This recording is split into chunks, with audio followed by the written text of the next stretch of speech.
¿Qué tal?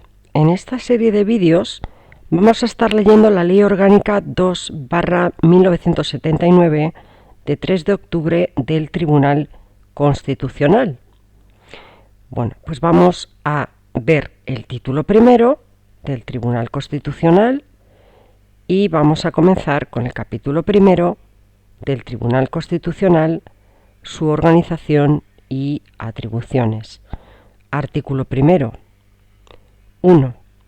El Tribunal Constitucional, como intérprete supremo de la Constitución, es independiente de los demás órganos constitucionales y está sometido solo a la Constitución y a esta presente ley orgánica.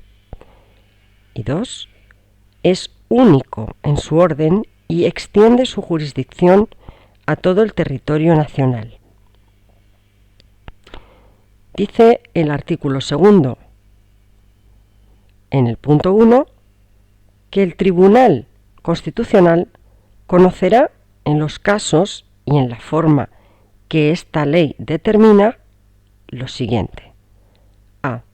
Del recurso y de la cuestión de inconstitucionalidad contra leyes, disposiciones normativas o actos con fuerza de ley. B. Del recurso de amparo por violación de los derechos y libertades públicos relacionados en el artículo 53.2 de la Constitución Española. C. De los conflictos constitucionales de competencia entre el Estado y las comunidades autónomas o los de éstas entre sí. D. De los conflictos entre órganos constitucionales del Estado. D. Bis. De los conflictos en defensa de la autonomía local. E. De la declaración sobre constitucionalidad de los tratados internacionales. Y E. Bis. Del control previo de inconstitucionalidad en el supuesto previsto en el artículo 79 de la presente ley. Bien, vamos a ver la F, que dice de las impugnaciones previstas en el número 2 del artículo 161 de la Constitución. G.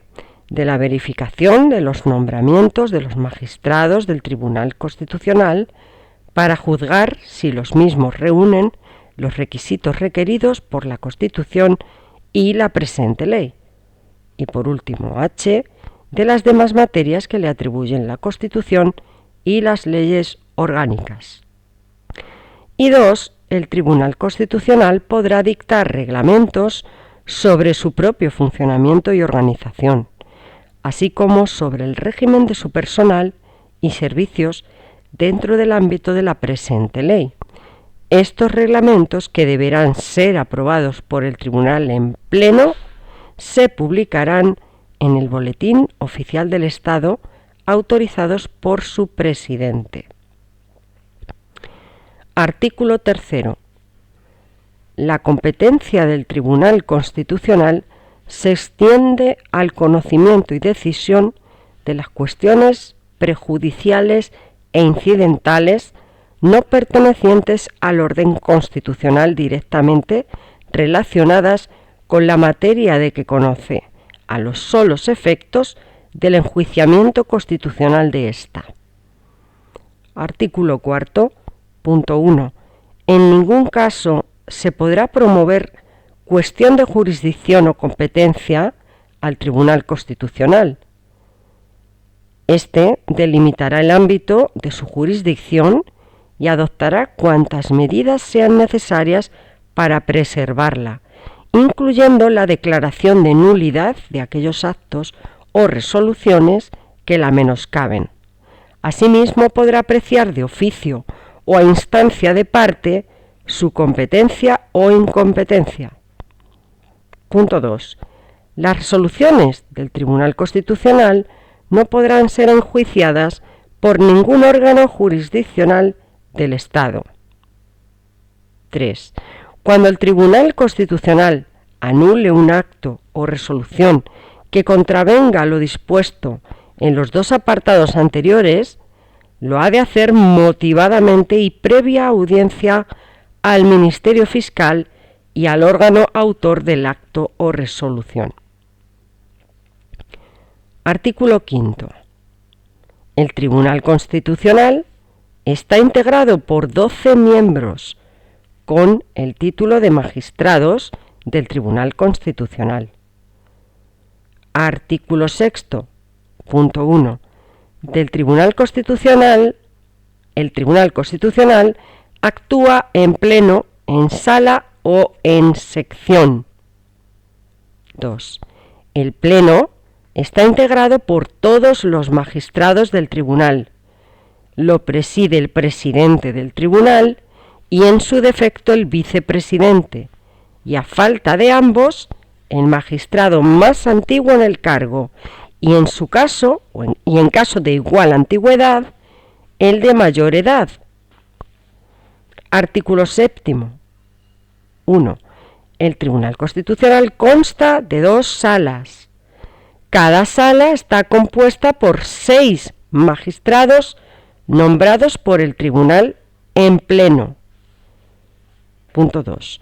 El presidente del tribunal lo es también de la sala primera, que presidirá en su defecto el magistrado más antiguo y en caso de igual antigüedad el de mayor edad. 3. El vicepresidente del tribunal presidirá en la sala segunda y en su defecto el magistrado más antiguo y en su caso, en el caso de igual antigüedad, el de mayor edad. Artículo 8. Punto 1.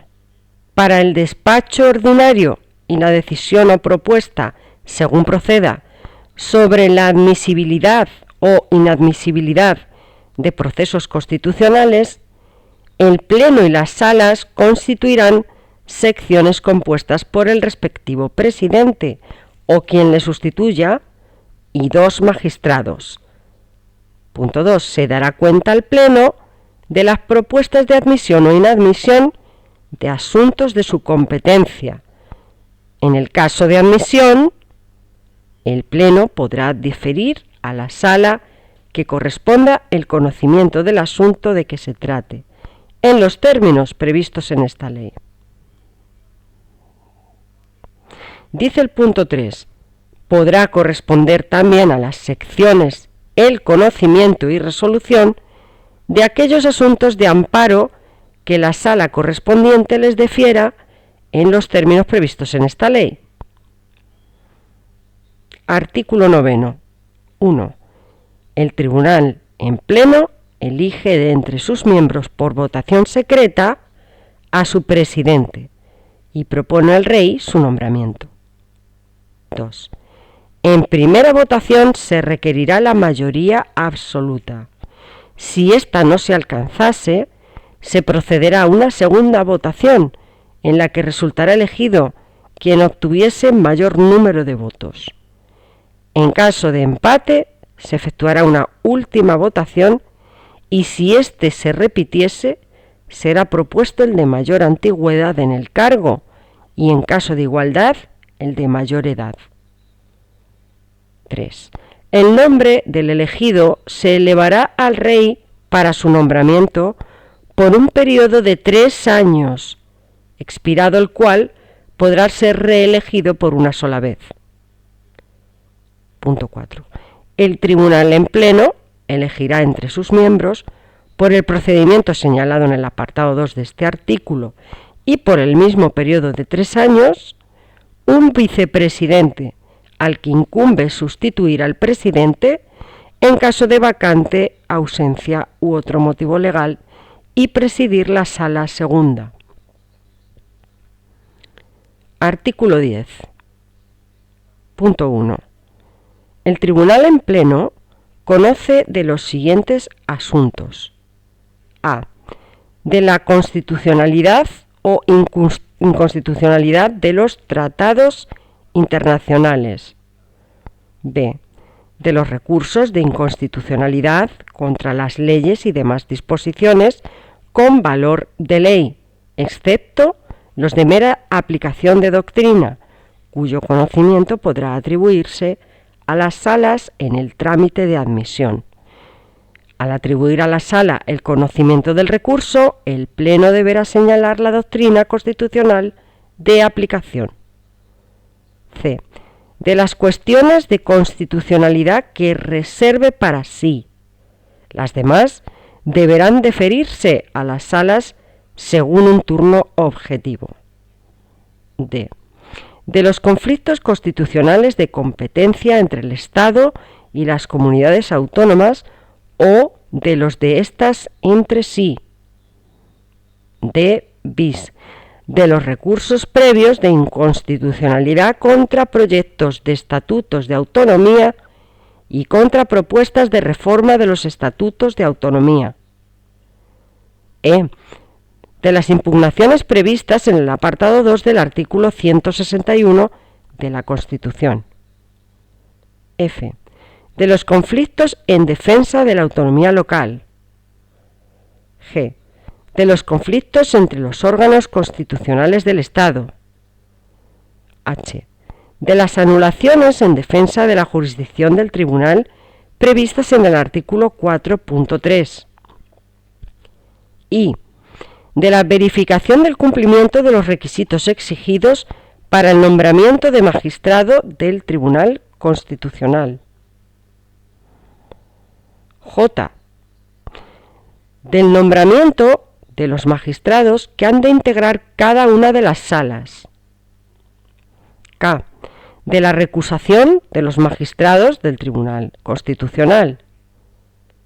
L. Del cese de los magistrados del Tribunal Constitucional en los casos previstos en el artículo 23. M.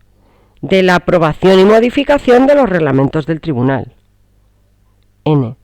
De cualquier otro asunto que sea competencia del Tribunal, pero recabe para sí el Pleno a propuesta del presidente o de 3 magistrados, así como de los demás asuntos que le puedan ser atribuidos expresamente por una ley orgánica. Punto 2. En los casos previstos en los párrafos D, E y F del apartado anterior, en el trámite de admisión, la decisión de fondo podrá atribuirse a la sala que corresponda según un turno objetivo, lo que se comunicará a las partes. 3. El Tribunal en Pleno, en ejercicio de su autonomía como órgano constitucional, elabora su presupuesto, que se integra como una sección independiente dentro de los presupuestos generales del Estado. Artículo 11. 1. Las salas del Tribunal Constitucional conocerán de los asuntos que, atribuidos a la justicia constitucional, no sean de la competencia del Pleno. 2. También conocerán las salas de aquellas cuestiones que, habiendo sido atribuidas al conocimiento de las secciones, entiendan que por su importancia deba resolver la propia sala. Artículo 12. La distribución de asuntos entre las salas del tribunal se efectuará según un turno establecido por el Pleno a propuesta de su presidente. Artículo 13. Cuando una sala considere necesario apartarse en cualquier punto de la doctrina constitucional precedente, sentada por el tribunal, la cuestión se someterá a la decisión del Pleno. Artículo 14. El tribunal en pleno puede adoptar acuerdos cuando estén presentes al menos 2/3 de los miembros que en cada momento lo compongan. Los acuerdos de las salas requerirán asimismo la presencia de 2/3 de los miembros que en cada momento las compongan. En las secciones se requerirá la presencia de 2 miembros, salvo que haya discrepancia, requiriéndose entonces la de sus 3 miembros. Y para finalizar, artículo 15, el presidente del Tribunal Constitucional ejerce la representación del tribunal, convoca y preside el tribunal en pleno y convoca las salas.